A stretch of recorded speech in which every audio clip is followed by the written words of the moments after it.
అందరికీ నమస్తే. ఆయుష్మాన్ భవ కార్యక్రమానికి అందరికీ స్వాగతం, సుస్వాగతం.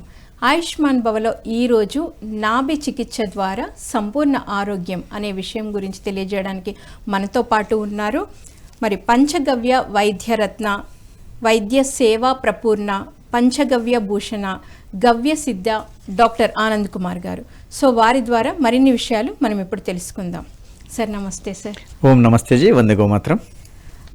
సార్ ఇప్పుడు నాభి చికిత్స ద్వారా సంపూర్ణ ఆరోగ్యం అన్నారు. అసలు ఈ నాభి చికిత్స అంటే ఏంటి? మనం పోయిన గత ఎపిసోడ్లలో వీటి గురించి వివరించాము. మళ్ళీ కొంతమంది మనకు యాడ్ అయ్యారు కాబట్టి వారి గురించి మళ్ళీ సంక్షిప్తంగా చెప్పడానికి ప్రయత్నిస్తాను.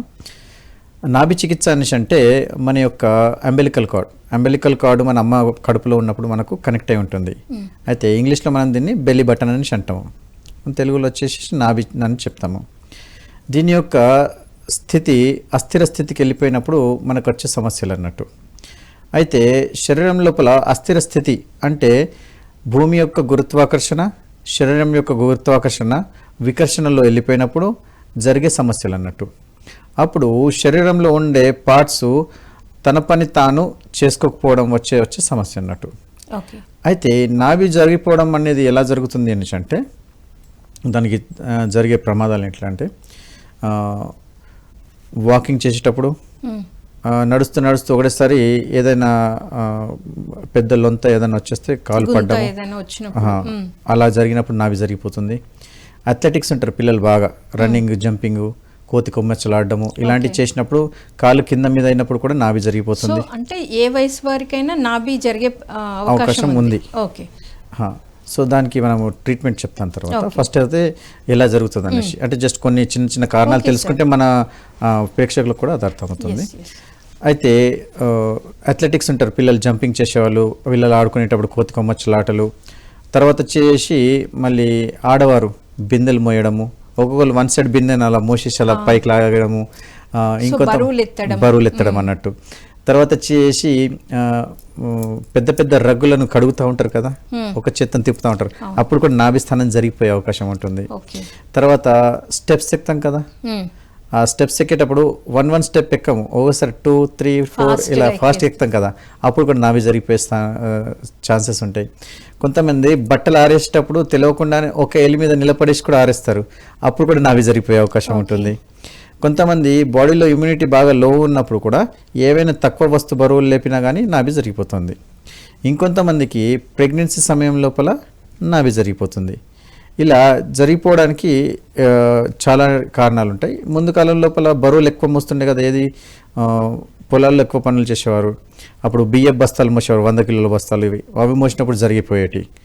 సో ఆ కాలం లోపలనే వైద్యులు ఏం చేసిండ్రు అంటే అందరినీ ఈ వైద్యం ఎలా చేయాలనేది ఇంటింటికి వారికి అప్పుడే నేర్పించేశారు.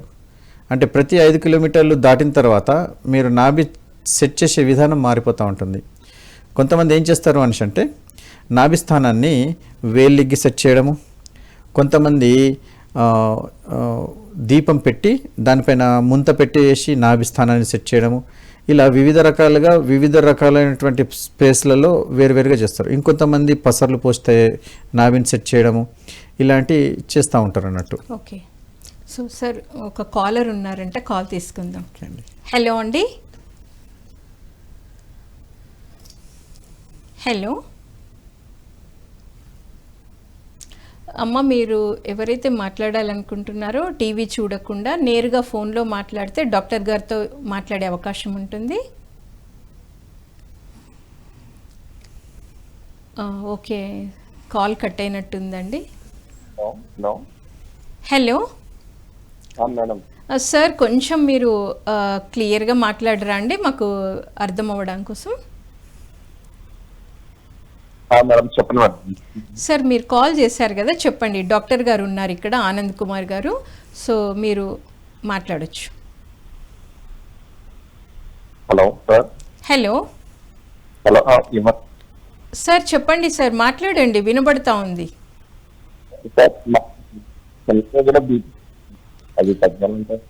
సార్ మీరు మాట్లాడండి, మాకు వినిపిస్తూ ఉంది.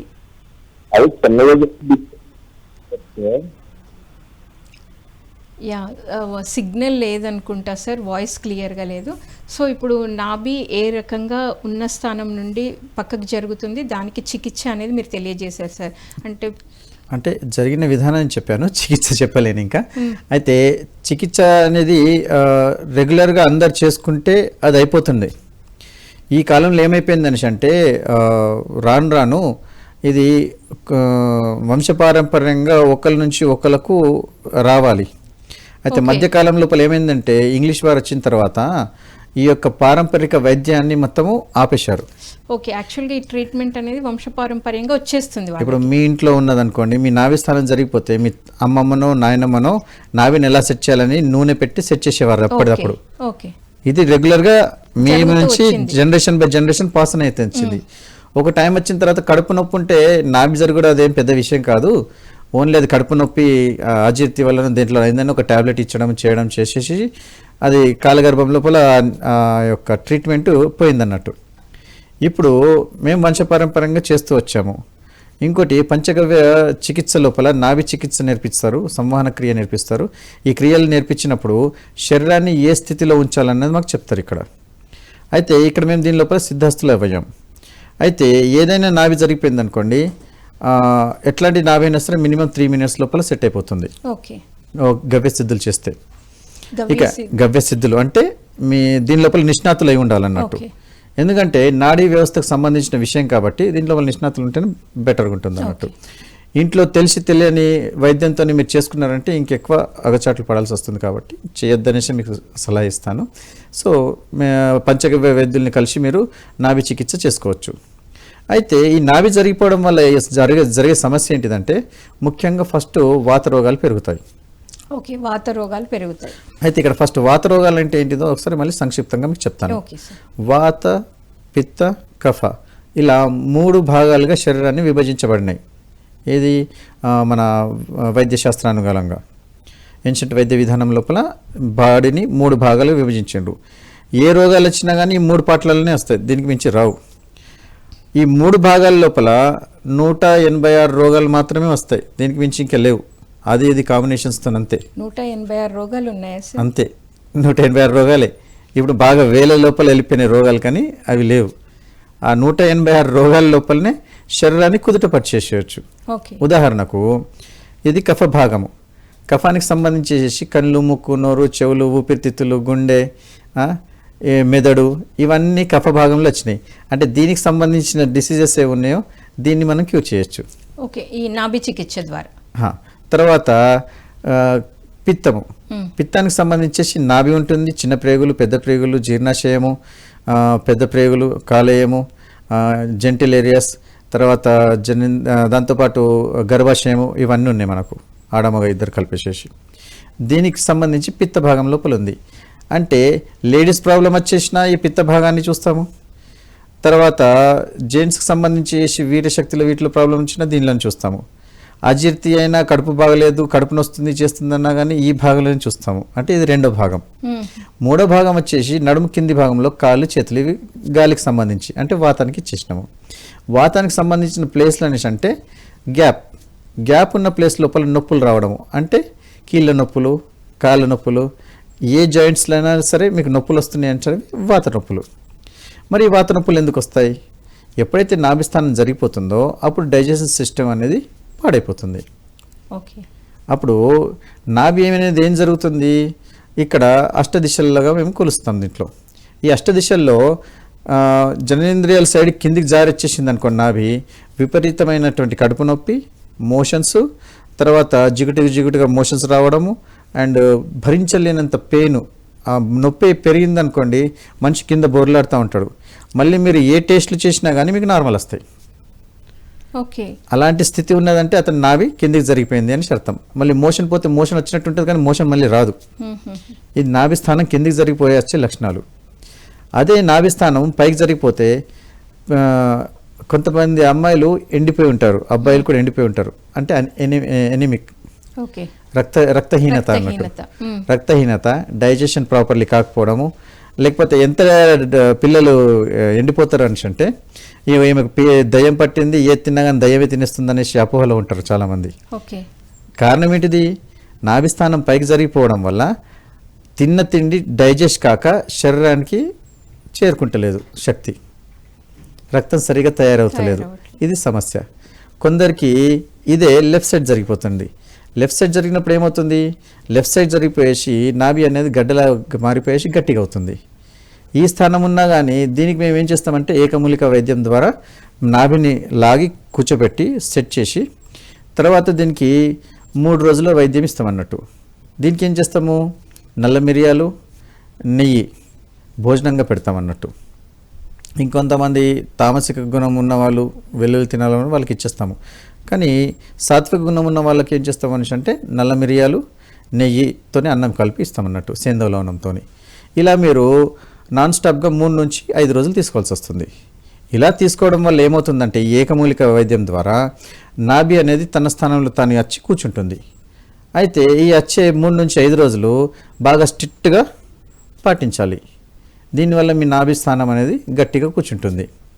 చాలామందికి ఏమవుతుంది అనేసి అంటే ఇక్కడ సరి అయినటువంటి పథ్య పాలన సరిగా చేయకపోయేసరికి శరీరం అనేది సరైన స్థితికి రాదు. అంటే ఏ డైట్ అయితే తినొద్దని చెప్పామో అది ప్రాపర్గా ఫాలో అవ్వాలి. ఎస్. అయితే దాని లోపల మేము ఏం చెప్తాము అనేసి అంటే ఉదాహరణకు ఇది 3 నుంచి 5 రోజులు అయిందనుకోండి, మిగతా 4 రోజులు పెసరపప్పు, అన్నము, కిచడి చేసుకుని తినమని చెప్తున్నాము మెత్తగా. సో ఏం తినాలో కూడా మీరు చెప్తారు, ఏం తినొద్దో కూడా మీరు చెప్తారు ట్రీట్మెంట్ టైంలో. అయితే పెసరపప్పు అన్నం ఎందుకు ఇవ్వాలి, ఇది చాలా మందికి డౌట్ వస్తూ ఉంటుంది. పెసరపప్పు ఏంటంటే అరగడానికి ఈజీగా ఉంటుంది అండ్ ఎనర్జీ బాగా ఫాస్ట్గా ఇస్తుంది. ఓకే. అండ్ కుక్ కూడా తొందరగా అవుతుంది. సో మీరు పెసరపప్పు అన్నము తినడం చాలా మంచిది అన్నట్టు. ఎందుకు, పాడైపోయిన డైజెస్టివ్ సిస్టమ్ని చిన్నపిల్లలకు ఎట్లయితే కడుపు వ్యవస్థ ఉంటుందో అట్లా మనం మార్చుకుంటూ తీసుకొస్తాం అన్నట్టు. దానిలో భాగంగా మనము నెయ్యి కూడా తాగిపిస్తాం అన్నట్టు. ఎప్పుడైతే శరీరము బాగా వీక్ అయిపోతుందో, శరీరంలో నీళ్లు నిలుస్తలేవో, అప్పుడు శరీరం లోపల నెయ్యి వదలాలి, అంటే జిగుటు ధనాన్ని. అంటే అప్పుడు ఏం చేస్తుంది, వాటర్ కంటెంట్ని అది ఆపించుకోవడానికి అనుకూలంగా మారిపోతుంది శరీరం. ఇక వచ్చేసి శరీరం లోపల భాగాలు సరిగా తన పని తాను ఎందుకు చేసుకుంటలేవు అనేసి అంటే క్వశ్చన్స్ వస్తాయి కదా ఇవి. ఇక్కడ ఏం జరుగుతుందంటే ఎప్పుడైతే శరీరం నాభిస్థానం జరిగిపోతుందో అప్పుడు పార్ట్స్ యొక్క సమ్ మిల్లీ స్థాన చలనం జరుగుతుంది. అప్పుడు ఏమవుతుందంటే శరీరము ఒక పార్ట్ ఇంకో పార్ట్ పైన ఒత్తిడి పెట్టడం మొదలు పెడుతుంది. జరిగింది కాబట్టి అలాంటప్పుడు ఏమవుతుంది, ఉదాహరణకు అలా అయినప్పుడు ఇవి సమస్థితిలో కాళ్ళు, కానీ నాభి జరిగిపోయిన తర్వాత ఒక ఏళ్ళు పైకి అయిపోయి ఇక్కడికి ఏళ్ళు అయిపోయింది. అలా మీకు ఏమవుతుంది అంటే కాలు కుంటుతూ ఉంటుంది. అందుకోసమే కీళ్ళ నొప్పులు వస్తూ ఉంటాయి చాలా మందికి నాభిస్థానం జరిగిన తర్వాత. కానీ వాళ్ళకి నాభిస్థానం జరిగిందని తెలియదు. లాంగ్ టర్మ్ లోపల కాళ్ళు నొస్తున్నాయి అనేసి ఒకదాని మీద ఒక ప్రెషర్ ఎక్కువ పెట్టేసరికి ఆ కాళ్ళు రాపిడి అయిపోయేసి గుజ్జు జరిగిపోయిందని చేసి ఇది. కానీ జరిగేది ఏంటిది అక్కడ వాస్తవంగా 2 కాళ్ళు కింద మీద అయిపోయినాయి అన్నట్టు, సమ్ మిల్లీ జరిగిపోయింది కదా. అయితే ఉదాహరణకు ఆడవారు ఉంటారు, కాళ్ళకి పట్టీలు వేస్తారు. వాళ్ళ పట్టీలు నడిచేటప్పుడు ఆ పట్టీల సౌండ్ సమస్థితిలో రావాలి, చల్ అని. కొందరి సౌండ్ ఏమో చల్ అని వస్తుంది, ఇంకో సౌండ్ చిట్ అని వస్తుంది. అంటే సౌండ్ క్లియర్గా వినిపించదు అన్నట్టు. ఒక సౌండ్ గట్టిగా ఉంటుంది, ఒక సౌండ్ తక్కువ ఉంటుంది. అంటే ఆమె నాభి జరిగిపోయింది, ఆమె యొక్క నడిచే విధానం బట్టి మీకు అర్థమైపోతుంది. అలా నడుస్తుంటే తెలిసిపోతుంది. ఇంకోటి ఆమె తెలియకుండానే లైట్గా కుంటడం మొదలు పెడతా ఉంటుంది. మగవాడైనా సరే ఆడపిల్లలైనా సరే అలా నడుస్తుంటే కుంటుతూ ఉంటారు. ఆ కుంటు తెలియదు, అయితే దూరం నుంచి అబ్జర్వ్ చేస్తే మాత్రం మీకు అర్థమైపోతుంది. ఒకవేళ నడుస్తుంటే హిప్ ఒకటి పైకి సరిపోతుంది, ఒకటి కిందికి వస్తూ ఉంటుంది. లేకపోతే సమస్థితి లోపల ఇలా ఉంటుంది కదా హిప్, ఒకటి ఇలా అయిపోతుంది అన్నట్టు. దాంతో ఏమవుతుంది, అతను నాభిస్థానం జరిగిపోయింది అనేసి మనం అర్థం చేసుకోవాలి ఇక్కడ. ఈ విధంగా మనం చూసుకుంటే నాభిస్థానం జరిగిపోయిన వాళ్ళని ఈజీగా ఐడెంటిఫై చేసుకోవచ్చు. ఇంకోటి, నాభిస్థానం జరిగిపోవడం వల్ల మానసికంగా కూడా బాగా అశాంతికి గురైపోతూ ఉంటారు, స్ట్రెస్కి లోన్ అవుతూ ఉంటారు, స్పిరిచువల్ లెవెల్లో కూడా బాగా ఇబ్బంది పడుతూ ఉంటారు. ఎందుకు అనేసి అంటే నాభిస్థానంకి కింద భాగం లోపల మూలాధారం ఉంది, నాభిస్థానం ఉంది. ఇలా పైకి వెళ్తా పోతే మనకు షట్చక్రాలు ఉన్నాయి. షట్చక్రాల యొక్క స్థితి అసమతుల్యంగా మారిపోతుంది. అలా జరిగినప్పుడు ఏమవుతుంది, ధ్యాన స్థితికి వెళ్ళలేడు మనిషి. నిటారుగా కూర్చోవాలి మనిషి, నిటారుగా కూర్చునే శక్తి కోల్పోతాడు. అంటే మూలాధారమే కరెక్ట్ లేదు అక్కడ, సో నాభిస్థానం మీరు కూర్చోపెట్టడం వల్ల అతని మూలాధారం నుంచి మన సహస్రారం దాకా అన్ని చక్రాలని మనం బ్యాలెన్స్ చేసిన వాళ్ళం అవుతాం. అలా బ్యాలెన్స్ చేసిన వాళ్ళు ఎవరైతే ఉంటారో వారు ధ్యానంలోకి మన గురువుగారు చెప్పినట్టు, పత్రిజీ గారు గురువుగారు చెప్పినట్టుగా ఆ స్థితికి మనం ఈజీగా వెళ్ళిపోగలుగుతాం అలా కూర్చున్నప్పుడు. మెయిన్గా మూలాధారమే కరెక్ట్ లేదు, అంటే ఫౌండేషన్ ఏమి కరెక్ట్ లేదు, మీరు ఎలా కూర్చుంటారు, ఎలా ధ్యానం చేసుకుంటారు? సార్ మరి ఇందాక చెప్పుకున్నట్టు నాభిస్థానం కదలడం వల్ల సైడ్ ఎఫెక్ట్స్ వచ్చే ఛాన్సెస్ కూడా ఉన్నాయన్నారు. లైక్ షుగర్, కీళ్ళ నొప్పులు ఏదైనా రావచ్చున్నారు. సో వాటికి కూడా మీ దగ్గర చికిత్స ఉందా? ఉంటే ఏ విధానం పాటిస్తారు? అయితే ఫస్ట్ ఇక్కడ ఏం జరుగుతుందో మనం ఒకటి చిన్న సంక్షిప్తంగా తెలుసుకుందాము. Yes sir. ఎప్పుడైతే డైజెస్టివ్ సిస్టమ్ పాడైపోతుందో, అంటే తిన్న ఆహార పదార్థం, తినకూడని ఆహార పదార్థాలు లాంగ్ టైమ్గా తింటారు. ఉదాహరణకు ఇది మీకు నాన్ వెజిటేరియన్స్లో ఎక్కువ కనిపిస్తుంది. వాళ్ళు మాంసం తీసుకోవడము, తాగడము ఇవన్నీ రాత్రులు చేస్తూ ఉంటారు. అయితే డైజెషన్ సిస్టము ఎప్పుడు ఆన్ అవుతుంది అని అంటే ప్రొద్దున సూర్యోదయంతో డైజెస్టివ్ సిస్టమ్ అనేది ఆన్ అయిపోతుంది మనకు. తర్వాత సూర్యాస్తమయానికి ఆగిపోతుంది. అంటే ప్రొద్దున 6 నుంచి 6 దాకా వీళ్ళు చేసుకోవాల్సిన పనులని ఎప్పుడైతే పొయ్యి కట్టేస్తామో ఆ కట్టేసిన తర్వాత వీళ్ళు చాలు చేస్తారు. దాంతో ఏమవుతుంది, ఆటోమేటిక్లీ ఇక్కడ డైజెస్టివ్ సిస్టమ్ అనేది పాడైపోతుంది. అప్పుడు ఎక్స్ట్రా వర్క్ లోడ్ ఎవరి మీద పడుతుంది అనేసి అంటే ఇది జీర్ణాశయం లోపల లివర్ నుంచి వచ్చే బైల్ జ్యూసెస్ ఏవైతున్నాయో తగ్గుతాయి కదా, తగ్గుముఖం ఉంటాయి కదా. అంటే ఆ తిన్న పదార్థం చిన్న పేగుల్లోకి పోయేటప్పుడు ప్యాంక్రియాస్ యాక్టివేట్ అవుతుంది. ప్యాంక్రియాస్ యాక్టివేట్ అయిపోయేసి దాని లోపల నుంచి ఇన్సులిన్ అంటే ఎక్స్ట్రా యాసిడ్ని విడుదల చేస్తుంది. ఆ ఎక్స్ట్రా యాసిడ్ని ప్రతిసారి రాత్రి తిన్నప్పుడల్లా విడుదల చేస్తుంది. మరి మీరు ఎన్ని సంవత్సరాల నుంచి అలా భోజనం చేస్తున్నారు, తినకూడని పదార్థాలు తినుకుంటూ, అంటే బేవరేజెస్ తీసుకోకుండా ఆ టైంలో తింటున్నారు. మరి అప్పుడు శరీరం కన్ఫ్యూజ్ అయిపోతుంది. అరే పొద్దున్న దాకైతే ఆన్లో పెట్టాను అంతా, మళ్ళీ రాత్రిపూట మళ్ళీ ఆన్ చేయమంటున్నారు. చేసి చేసి చేసి చేసి ఏమవుతుందంటే శరీరం కన్ఫ్యూజ్ అయిపోయేసి టైంకి నేను ఇన్సులిన్ వదలాలా, బయల్ జ్యూస్ వదలాలా, ఎప్పుడు డైజెషన్ చేయాలి తెలియని పరిస్థితి లోపల కన్ఫ్యూజ్ అయిపోతుంది. ఆ స్థితి వచ్చినప్పుడు ఏమవుతుంది అంటే ఒక టైం వచ్చేసరికి బయల్ జ్యూసెస్ అండ్ ఇన్సులిన్ ప్రాపర్లీ వదలకపోవడం వల్ల తిన్న ఆహారం లోపల ఉండే డైరెక్ట్ షుగరు రక్తంలో కలుస్తుంది. ఇదే మధుమేహం వ్యాధి, షుగర్ వ్యాధి అనేసి అంటున్నాం మనం. మరి ఇక్కడ మనము మంచిగా చేయాల్సింది ఏంటి అని అంటే తినే ఆహార పదార్థాల లోపల డైరెక్ట్ షుగర్ కాకుండా మన ఏది ఆహార పదార్థాల్లో ఏది పండ్లు, మోస్ట్లీ ఇండైరెక్ట్ షుగర్ పదార్థాలు తీసుకోవాలి. ఇండైరెక్ట్ షుగర్ పదార్థాలు అంటే బెల్లం ఇండైరెక్టే, తినే పండ్లు కూడా ఇండైరెక్టే, షుగర్ డైరెక్ట్ కాదు. తీసుకున్న తర్వాత బాడీ షుగర్గా మార్చి తర్వాత శరీరానికి శక్తిని ఇవ్వాలి. నువ్వు డైరెక్ట్ శరీరానికి శక్తి ఇవ్వకూడదు అట్లా అన్నట్టు. సో ఈ విధంగా మనం చూస్తే బాడీకి సంబంధించిన ఏదైతే షుగర్ వ్యాధిని మనము కంట్రోల్ చేసే అవకాశం ఉంటుంది. అయితే దీని లోపల ముఖ్యంగా మనకు బాగా పనికొచ్చేది ఏంటిది అని అంటే యమ నియమాలు పాటించాలి. యమ నియమాలు అంటే ఏంటిది, ఎప్పుడు లేవాలి, ఎప్పుడు తినాలి, ఎప్పుడు పండుకోవాలి, ఏమేమి తినాలి, ఏమేమి తినకూడదు, ఈ నియమ నిబంధనల లోపల మనము ఉండగలిగితే షుగర్ వ్యాధిని మనం టోటల్లీ కంట్రోల్ చేసుకొని దాన్ని రివర్స్ చేసుకోవచ్చు. అంటే ఏం లేకుండా ఈ ఛాన్సెస్ ఉన్నాయి. ఇదే షుగర్కి. సో ఇక మీరు నెక్స్ట్ ఇంకో విషయం అడిగారు, దేని గురించి? అదే ఇప్పుడు మీరు అన్నారు దీనివల్ల సైడ్ ఎఫెక్ట్స్ అంటే లైక్ షుగర్కి మీరు చెప్పారు, అంటే కీళ్ళ వాతము లేకపోతే ఇంకా కీళ్ళ నొప్పులు కూడా వస్తూ ఉంటాయి. ఇంకోటి ఇప్పుడు మీరు అడిగినట్టుగా ఇప్పుడు కీళ్ళ నొప్పులు ఉన్నాయి. కీళ్ళ నొప్పులు రావడానికి మెయిన్గా ఏంటిది, ఏ యంత్రం పని చేయాలన్నా కానీ ఆ యంత్రానికి మనకు కావాల్సింది ఏంది, మధ్యలో ఘర్షణ జరిగితే ఆయిల్ కావాలి. ఓకే, అంటే మనం తినే ఆయిల్ సక్రమంగా ఉందా లేదా అదొకటి. మళ్ళీ తింటున్న ఆహార పదార్థాల లోపల ప్రాపర్ కాల్షియం ఉండాలి, ఇవి 2 ఉండాలి. మరి తినే ఆహార పదార్థాల లోపల మన ఇంట్లో నూనెలు మారిపోయినాయి, రిఫైన్డ్ ఆయిల్ అధికంగా తీసుకుంటున్నారు. అయితే అసలు ఆయిల్కి కరెక్ట్ నిర్వచనం ఏంటి చెప్పండి? రంగు, రుచి, వాసన, చిక్కదనము అండ్ వాసన, ఇవి 4 ఉంటే ఆయిల్. అయితే ఇప్పుడు మనం వాడేది ఏంటిది, రంగు లేదు, రుచి లేదు, వాసన లేదు, చిక్కదనం అస్సలకే లేదు. మరి అది నూనె ఎట్లా అవుతుంది? ఇలాంటివి ఉన్నాయి తీసుకుంటే మీ ఆరోగ్యం పాడైపోతుంది అనేసి డాక్టర్లు చెప్తున్నారు. అంటే మరి మీరు ఎలాంటి ఆయిల్ సజెస్ట్ చేస్తున్నారు? అయితే ఇక్కడ నేను ఏం చెప్పాలనుకుంటున్నానంటే, ఒకప్పుడు కొన్ని కంపెనీల వాళ్ళు ఏం చెప్పిండ్రు, బొగ్గుతో ఎవరన్నా పండ్లు తోముతారా? ఉప్పుతో ఎవరైనా పనులు తోముతారా, క్లీన్ అవుతారా అనేసి చెప్పి అప్పట్లో యాడ్లు ఇచ్చేవారు. ఎస్. ఇప్పుడు మీ పేస్ట్ లోపల ఉప్పు ఉందా, చార్కోల్ ఉందా, అంటే బొగ్గు ఉందా అనుకుంటూ యాడ్లు ఇస్తున్నారు. అంటే దాని అర్థం ఏంటిది? మనము పూర్వం తిన్న గానుగ నూనెలు ఏవైతే ఉన్నాయో, రంగు, రుచి, చిక్కదనం, ఏదైతే వాసన ఉన్న నూనె ఉందో ఇదే మంచిది అనేసి మనం అప్పుడు చెప్పుకున్నామా? ఇప్పుడు కూడా మేము అదే చెప్పుకుంటున్నాం. కానీ వీళ్ళు మధ్యలో ఏం చెప్తున్నారు? దీని లోపల చిక్కదనం ఉండద్దు, అది చేస్తే ఇది అవుతుంది, రక్తం లోపల కొలెస్ట్రాల్ పెరిగిపోతుంది, హార్ట్ అటాక్లు వస్తాయి, ఇవి చెప్పుకుంటూ పోతున్నారు. కానీ మనం తినే ఆహార పదార్థాల లోపల న్యాచురల్గా ఏది కోల్డ్ ప్రెస్డ్ ఆయిల్స్ తీసుకుంటున్నాం. దాని ద్వారా ఏమవుతుంది? శరీరం లోపల జిగుటుదనం వచ్చేసి ఫ్రీ ఫ్లోయింగ్ పెరిగిపోయేసి మీకు గుండె నొప్పులు చాలా తక్కువ. మంచి నూనె తీసుకున్నారనుకోండి, అంటే ఏది కోల్డ్ ప్రెస్ ఆయిల్ బాగా తీసుకొని, ఇంతకుముందు ఏం చేసేవారు? ఆ కూరని ఉడికించేవాళ్ళం మనం, ఉడికించి మీద నుంచి పోపు పోసేవాళ్ళం. ఓకే. ఇప్పుడు నూనెని వేడి చేసి దీని లోపల వేసి మళ్ళీ పోపేసి మళ్ళీ ఇప్పుడు ఉడికిస్తున్నాము.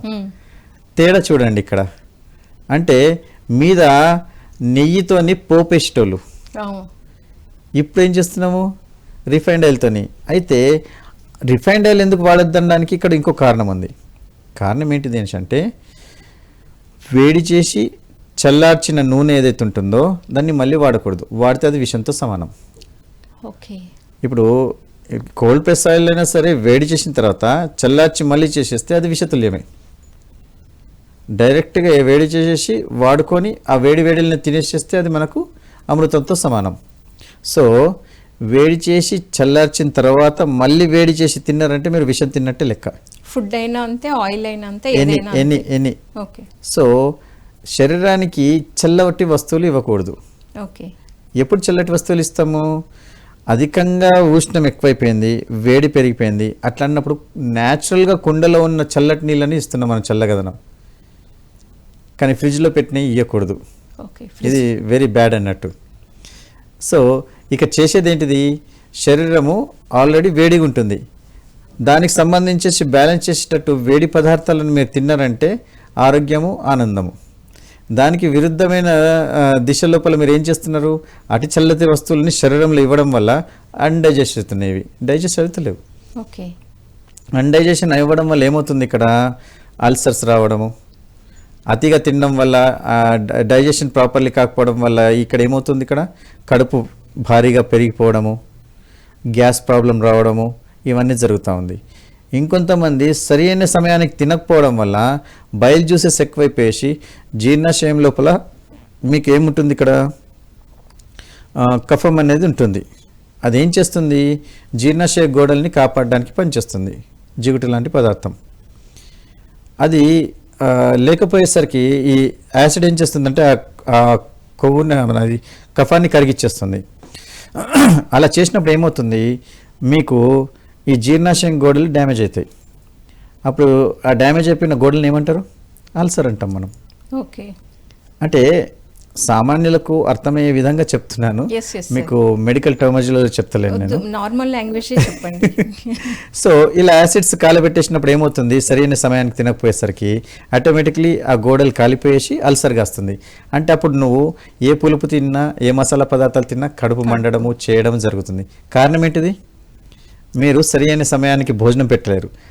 మరి ఒక డౌట్ ఉంటుంది, భోజనం ఇస్తేనే కదా మనకు బయలు జ్యూస్ వస్తుంది అని అంటాం. అయితే శరీరానికి మనం ఏం అలవాటు చేసినాము? సూర్యోదయం నుంచి సూర్యాస్తమయం దాకా భోజనం ఇచ్చినాం. మళ్ళీ ఏమి ఇచ్చినాం టైం? మనము పొద్దున్న 8 to 9 ఆర్ 6 to 8, అంటే సూర్యోదయం అయిన 2 గంటల లోపల భోజనం చేయాలి. ఫస్ట్ భోజనం. సెకండ్ భోజనం 12 నుంచి 1, రాత్రి భోజనం 5 నుంచి 6, అంటే దీపాలు పెట్టిన తర్వాత తినొద్దని చెప్పాము. ఇలా చేసినప్పుడు టైం టు టైం ఆ టైంకి జ్యూసెస్ విడుదల అవుతాయి. అంటే ఆ టైంకి మీరు భోజనం ఇవ్వాల్సింది. దానికి ఇవ్వకపోతే దాని ప్లేస్లో ఇంకేమైనా ఫ్రూట్ అని ఇవ్వాలి, కానీ ఇవ్వాలి, ఖాళీగా ఉంచకూడదు. అది సంగతి. మరిన్ని విషయాలు తెలుసుకునే ముందు ఒక కాలర్ రెడీగా ఉన్నారు, కాల్ చేసి. ఓకే అండి. హలో అండి. హలో మాట్లాడాలి సార్. అమ్మ మాట్లాడండి. మీ పేరు, ఎక్కడి నుంచి మాట్లాడుతున్నారు చెప్పి మీరు మీ సమస్య చెప్పండి మేడం. నల్గొండ మేడం, లింగమ్మ. చెప్పండి మేడం. మా అమ్మాయికి రక్తహీనత ఉంది మేడం. అయితే థైరాయిడ్ కూడా ఉంది. మ్మ్. 100 డోసు వాడుతుంది మేడం మందులు. మ్మ్. అయితే సారు ఏమన్నా చెప్తాడేమో అని చేస్తున్నాను. ఓకే మేడం, సార్ మాట్లాడతారు. అమ్మాయి వయసు ఎంతమ్మా?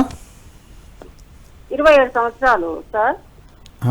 మీ పాప 27 సంవత్సరాలు. ఓకే, బరువు ఎంత ఉన్నారు? బరువు 50 కిలోలు తక్కువ, 48, 49 ఉంటుంది సార్. ఎత్తు ఎంత ఉందమ్మా? ఎత్తు మీడియం కంటే కొంచెం ఎక్కువనే ఉంటుంది సార్. అవునా, ఓకే. ఈ సమస్య ఎన్ని రోజుల నుంచి ఉంది? చాలా నుంచి ఉంది సార్, పెళ్లి కాక ముందు నుంచి ఉంది. ఇప్పుడు ఒక పాప ఆ, దగ్గర దగ్గర 10-15 ఏళ్ల నుంచి ఉంది సార్. ఇట్లా ఇంకా నేను ఫుడ్ పెట్టుకుంటూ వస్తున్నా, థైరాయిడ్ వచ్చింది సార్. ఉమ్. అది సార్ సమస్య. అయితే ఇంకా చెప్పండి. థైరాయిడ్ వచ్చిన కాంచి ఇంకా రక్తం పెరగట్లేదు, ఆ, పక్కగా అట్లనే ఉంటుంది సార్. ఆ. అది సార్. అయితే మీరు చెప్పిన విధానం మీదకించి నాకు తెలిసింది ఏంటంటే అమ్మాయి యొక్క నాభిస్థానం జరిగిపోయింది. అండ్ దాంతోపాటు వేగాలు అనేది ఏమీ కంట్రోల్ లేవు. వేగాలు అనేసి అంటే ఇక్కడ ఏమొస్తుందంటే శరీరంలో ఉండే దగ్గడం కానీ, తుమ్మడం కానీ, మళ్ళీ వామిటింగ్స్ కానీ ఇలాంటి వీటిని కంట్రోల్ చేస్తారు. వీళ్ళు భావాలకు సంబంధించేసిన ఎక్స్ప్రెషన్స్ని ఆపేస్తూ ఉంటారు. ఇలాంటి వ్యక్తుల లోపల థైరాయిడ్ వచ్చేసి గుణాలు ఎక్కువ ఉంటాయి అన్నట్టు. తర్వాత వచ్చేసి ఏం తిన్నా కానీ ఒళ్ళు ఎదుగుతలేదని చెప్పారు, రక్తం తయారైతలేదని చెప్పారు. అంటే నాభిస్థానం పైకి జరిగిపోయింది. సో ఇలాంటి వాళ్ళకి ఏం చేస్తాము అనేసి అంటే నాభిస్థానాన్ని సెట్ చేసేసి వారి యొక్క ఆహార నియమాల లోపల కొంచెం మార్పులు తీసుకొస్తాము. అండ్ థైరాయిడ్ టోటలీ 100% క్యూర్ అవ్వడానికి కావాల్సిన మందు ఒకటి ఇస్తాము తేనెలో. దాన్ని రోజు పొద్దున భోజనానికి గంట ముందు నాకాల్సి వస్తుంది, 2 times 3 times. ఇలా మీరు రెగ్యులర్గా ఒక 45 days చేసేస్తే 45 నుంచి 3 months మినిమం చేస్తే థైరాయిడ్ టోటల్లీ కంట్రోల్కి వచ్చేసి ఆగిపోయే అవకాశం ఉంటుంది. ఇంకోటి ఏంటంటే వీళ్ళకు అమ్మాయి లోపల పీరియడ్స్కి సంబంధించిన సమస్యలు కూడా వస్తాయి ఈ యొక్క సమస్యకు. సో అలాంటి వాళ్ళు ఏం చేయండి అనేసి అంటే నిజామాబాద్ మరియు కొత్తపేట లోపల మన 2 బ్రాంచ్లు ఉన్నాయి. ఒకవేళ మీరు కలవాలనుకుంటే అపాయింట్మెంట్ తీసుకోవచ్చు. ఆల్రెడీ స్క్రీన్ మీద నంబర్ ఇస్తున్నాడు, అయినా ఒకసారి చెప్తున్నాను. 9100821255 837449494. ఈ నంబర్లకు మీరు కాల్ చేసి అపాయింట్మెంట్ తీసుకొని మీ యొక్క సమస్యకు సమాధానం తీసుకోవచ్చండి. సో విన్నారు కదమ్మా, మరి సార్ కొత్తపేటలో నిజాంపేటలో ఉంటారు, నిజామాబాద్లో ఉంటారు. సార్ పేరు వచ్చేసి మరి పంచగవ్య డాక్టర్ ఆనంద్ కుమార్ గారు. మీరు గూగుల్లో సెర్చ్ చేసినా కూడా డీటెయిల్స్ దొరుకుతాయమ్మా. అది కాక సార్ కూడా నెంబర్ క్లియర్గా ఇప్పుడు అనౌన్స్ కూడా చేశారు. మీరు తప్పకుండా అక్కడ విజిట్ చేసి మీ ప్రాబ్లంకి పరిష్కారం వెతుక్కోండి. చాలా ఈజీగా ఫుడ్ కొంచెం చేంజ్ చేసుకోవడం వల్ల చిన్న చిన్న వాటి ద్వారా మీ సమస్య తప్పకుండా సాల్వ్ అవుతుందమ్మా. Thanks for your calling. So sir, మరి మీరు ఇందాక మనం మాట్లాడుకుంటున్నాం ఫుడ్ ప్రాపర్గా తీసుకోకపోవడం వల్లనే ఇప్పుడు ఇన్ని రకాలుగా సమస్యలు వస్తున్నాయి. జీర్ణ వ్యవస్థ ఎలా అవుతుందో దానికి అనుగుణంగా ఫుడ్ అని మనం మాట్లాడుకుంటున్నాం. సో అలా ప్రాపర్గా తీసుకోవడం వలన ఈజీగా ఇలాంటివి రాకుండా మనం నివారించవచ్చు అంటారు? నివారించవచ్చండి. అయితే విషయం ఏందనేసి అంటే ప్రొద్దున సమయం ఉన్నది పని చేయడానికి, తినడానికి, శరీరాన్ని శక్తినివ్వడానికి. రాత్రి సమయము రెస్ట్ తీసుకోవడానికి, తర్వాత రిలాక్సేషన్ అవ్వడానికి, అనవసరమైన విషయాల్ని ఆ నిద్ర లోపల మర్చిపోవడానికి మనకు నిద్ర ఉన్నది. సార్, మరి ఇంకో కాలర్ కూడా ఉంటారు, కాల్ తీసుకుందాం. హలో అండి.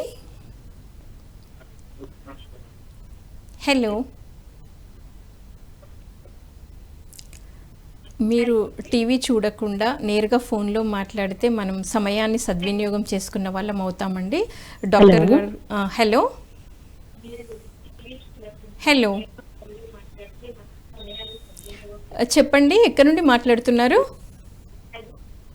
హలో, నా దగ్గరపాలెం అండి. మేడం చెప్పండి మేడం. అదే దగ్గండి, దగ్గు వచ్చేసి కాపం వెళ్ళిపోతుందండి.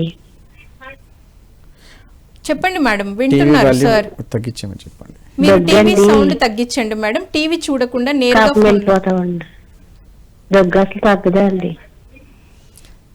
ఓకే, కంటిన్యూస్ గా దగ్గు వస్తుంది, తగ్గడం లేదు, అంతేనమ్మా? ఇంకేమైనా అడగాలనుకుంటున్నారా మేడం? అప్పుడే కింద వెళ్ళిపోతుందండి ఇంత చెమట కింద. ఓకే అమ్మా, నీ పేరు చెప్పమ్మా, నీ పేరు, వయసు చెప్పు. నాకు 45 సంవత్సరాలండి, అజ్జలపాలెం. ఓకే అమ్మా, అయితే 45 దగ్గర ఎన్ని రోజుల నుంచి సంవత్సరాలండి, వస్తుందమ్మా? పెద్ద ఆపరేషన్ పడిందండి నాకు. హ్మ్. పెద్ద వయసు 45 అండి. ఓకే అమ్మా, ఇంకా చెప్పండి మీ సమస్యలు. 2 నెలల నుంచి అండి దగ్గు. హ్మ్. అయితే దగ్గు అనేది పొడి దగ్గు ఉందా లేకపోతే పచ్చి దగ్గు ఉందా? కఫండి, కఫం కింద వెళ్ళిపోతుంది. కఫం కిందకి కఫం కింద వెళ్ళిపోతుందా? పొడి దగ్గు కాదండి. Okay okay. మీకు దగ్గరలో ఆవులు ఉన్నాయా అండి? దేశవాళీ ఆవులు? కఫం కింద దేశవాళీ ఆవులు ఉన్నాయా?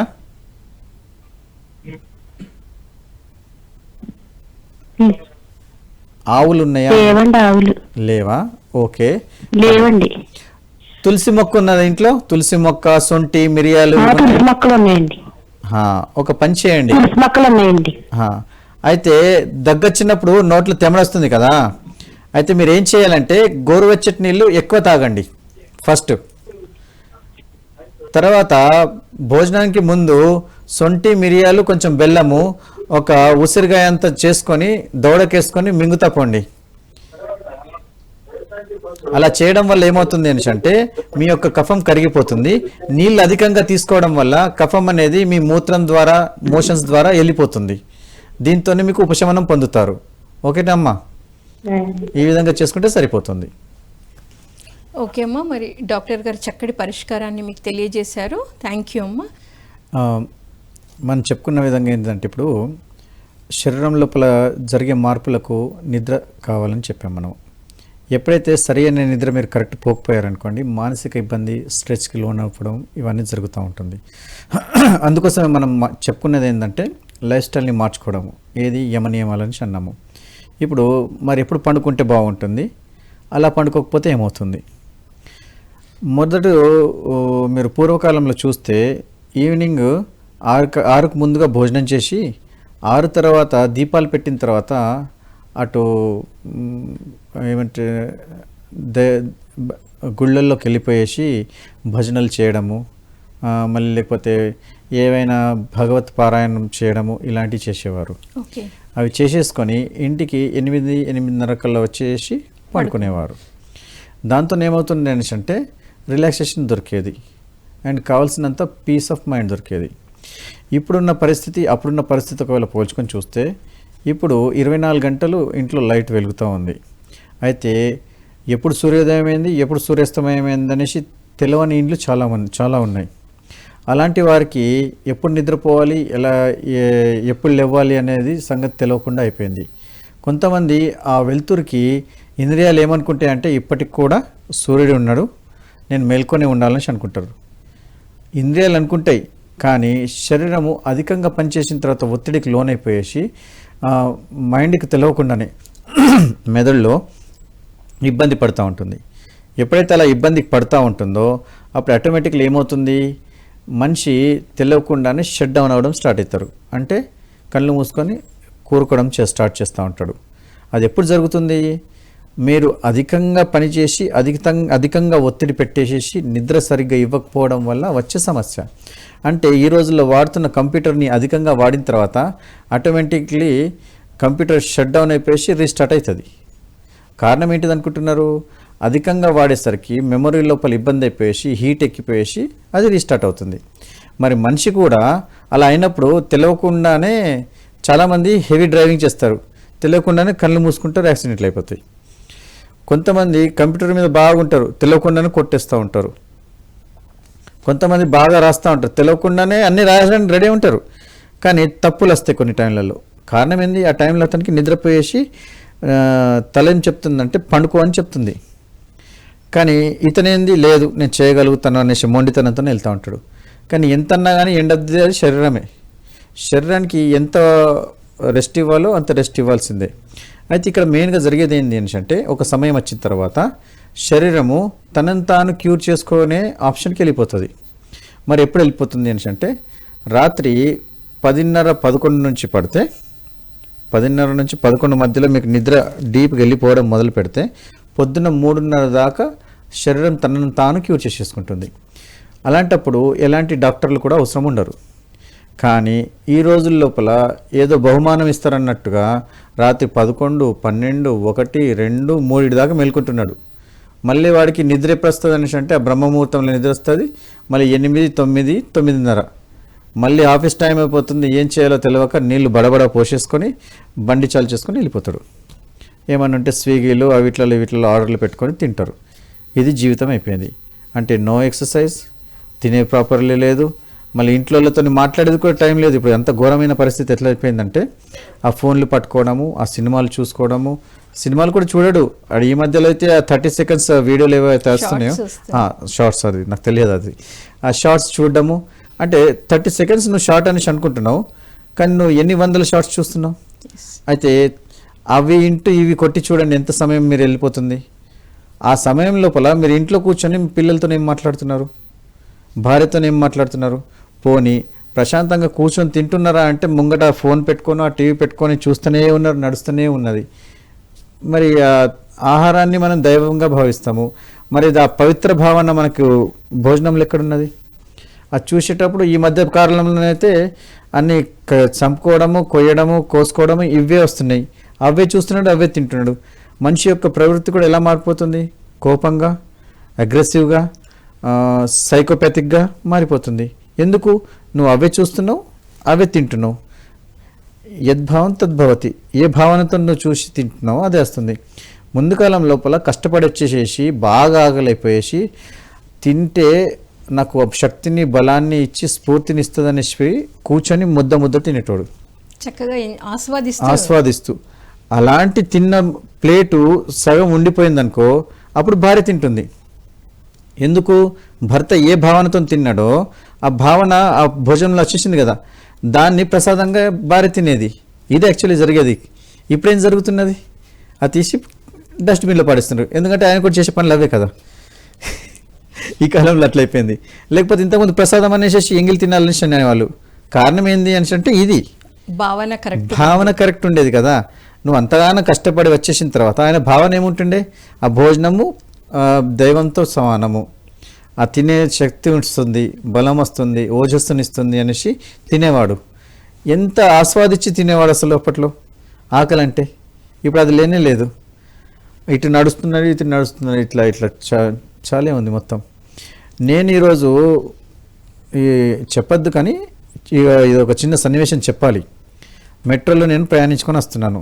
ఇది ఒక చిన్న 30 seconds చెప్పేసి ఆపేస్తాను. ఇది మెట్రోలో వస్తున్నాను, దిగాను. దిగిన తర్వాత ఒక వ్యక్తి ఫోను స్టార్ట్ అయిపోయింది, చూస్తున్నాడు. ఆయన్ని చూసిన తర్వాత నేను ఇంకోళ్ళని చూసిన, ఇంకోళ్ళ ఫోన్ నడుస్తుంది, ఇంకోళ్ళకి నడుస్తుంది. ఎటు చూసిన ఫోన్లే నడుస్తున్నాయి. అతను నడుస్తుంటే అతను లిఫ్ట్ కూడా ఒత్తాడు, ఇంకోటి ఒత్తాలి. అది ఒత్తిన తర్వాత ఆ వెనకకున్నాడు వచ్చి వీడిని నొక్కుని తీసుకుపోతాడు.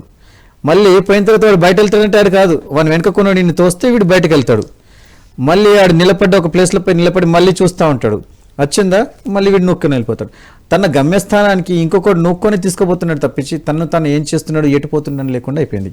అంటే చెప్పేది ఏంటంటే ఈరోజు వచ్చిన గజెట్స్ మీద అతిగా ఆధారపడిపోయినారు పిల్లలు, పెద్దలు, ముసలోళ్ళు కూడా.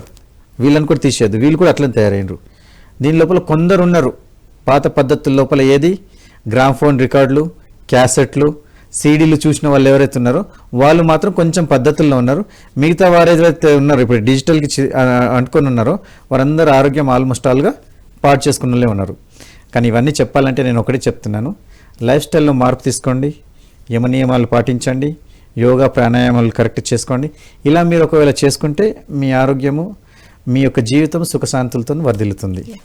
Thank you sir. మరి ఎంతో అద్భుతంగా, ఎంతో చక్కగా ఇంట్లో ఉన్న వాటితోనే మన ఆరోగ్యాన్ని ఎలా చక్కగా చేసుకోవచ్చు, ముఖ్యంగా జీవన విధానం, లైఫ్ స్టైల్ మార్చుకుంటే ఎంత హ్యాపీగా ఉండవచ్చు అని ఎంతో అద్భుతంగా తెలియజేశారు.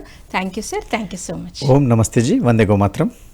ఆయుష్మాన్ భవ కార్యక్రమంలో ఈరోజు ఎంతో అద్భుతంగా నాభి చికిత్స ద్వారా సంపూర్ణ ఆరోగ్యం అనే విషయం గురించి తెలుసుకున్నాము. రేపు ఆయుష్మాన్ భవ కార్యక్రమంలో మరొక డాక్టర్తో మళ్ళీ కలుద్దాం. Thank you.